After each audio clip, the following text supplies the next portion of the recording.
Assalamualaikum warahmatullahi wabarakatuh. Perkenalkan, saya Aswara Tusania Siregar dengan NIM 12211112071.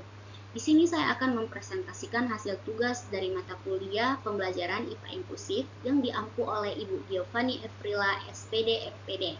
Di sini saya akan membahas tentang masa depan pendidikan inklusif yang berisi tentang tantangan pendidikan inklusif di era modern, yaitu perubahan dan tantangan pendidikan inklusif dalam era digital, dampak teknologi dan perkembangan sosial terhadap pendidikan inklusif, dan bagaimana pendidikan inklusif mengatasi tantangan tersebut.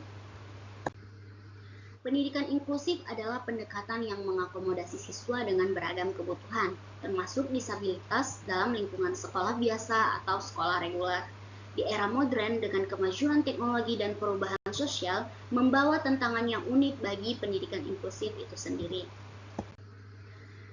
Baik, yang pertama yaitu perubahan dan tantangan pendidikan inklusif dalam era digital. Aksesibilitas teknologi ini termasuk ke dalam tantangan pendidikan inklusif. Di era digital yang mengubah cara belajar dan mengajar, tetapi akses teknologi yang tidak merata dapat membatasi partisipasi siswa dengan disabilitas dalam pendidikan yang inklusif. Selanjutnya yaitu kecanduan gadget. Kecanduan gadget ini juga termasuk dalam tantangan pendidikan inklusif. Terlalu banyak waktu di depan layar dapat menjadi masalah bagi siswa dengan gangguan spektrum autis atau hiperaktif, sehingga perlu pengelolaan yang bijak dalam merancang pembelajaran inklusif itu sendiri. Dan yang terakhir yaitu peluang belajar digital. Peluang belajar digital ini termasuk ke dalam perubahan pendidikan inklusif dalam era digital. Teknologi dapat menjadi alat yang kuat dalam pendidikan inklusif, tetapi pendidik perlu memahami cara menggunakannya secara efektif untuk mendukung semua siswa, termasuk yang memiliki kebutuhan khusus. Yang kedua yaitu dampak teknologi dan perkembangan sosial terhadap pendidikan inklusif, yang berisikan tentang penggunaan teknologi pemutus barrier. Teknologi dapat membantu mengatasi hambatan fisik dan kognitif dalam pembelajaran, misalnya penggunaan perangkat lunak alat bantu dengar ataupun teks bacaan untuk membantu siswa tunarungu dan tunanetra. Selanjutnya ada sosialisasi dan kesadaran.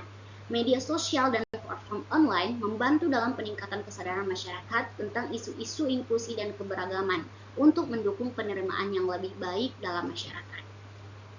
Selanjutnya yaitu bagaimana pendidikan inklusif mengatasi tantangan. Yang pertama yaitu pendidik harus merancang materi pembelajaran yang dapat diakses oleh semua siswa, termasuk siswa disabilitas. Rancangan ini bisa berupa format teks, audio, maupun video.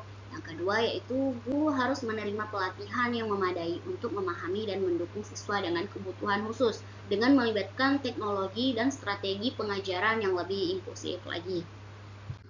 Yang ketiga yaitu pendidikan inklusif berhasil ketika ada kerjasama antara semua stakeholder, termasuk guru, orang tua, dan ahli terapis. Nah, kolaborasi antara guru, orang tua, dan ahli terapis ini sangat mendukung pendidikan inklusif itu sendiri.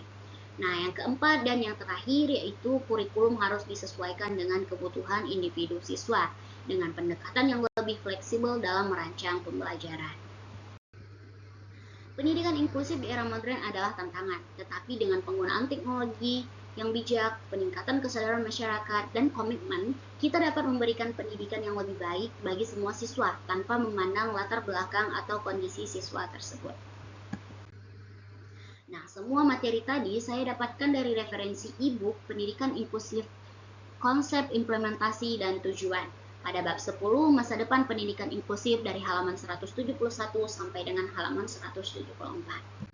Baiklah, sekian yang dapat saya sampaikan. Saya mohon maaf atas segala kekurangannya. Saya sudahi. Assalamualaikum warahmatullahi wabarakatuh.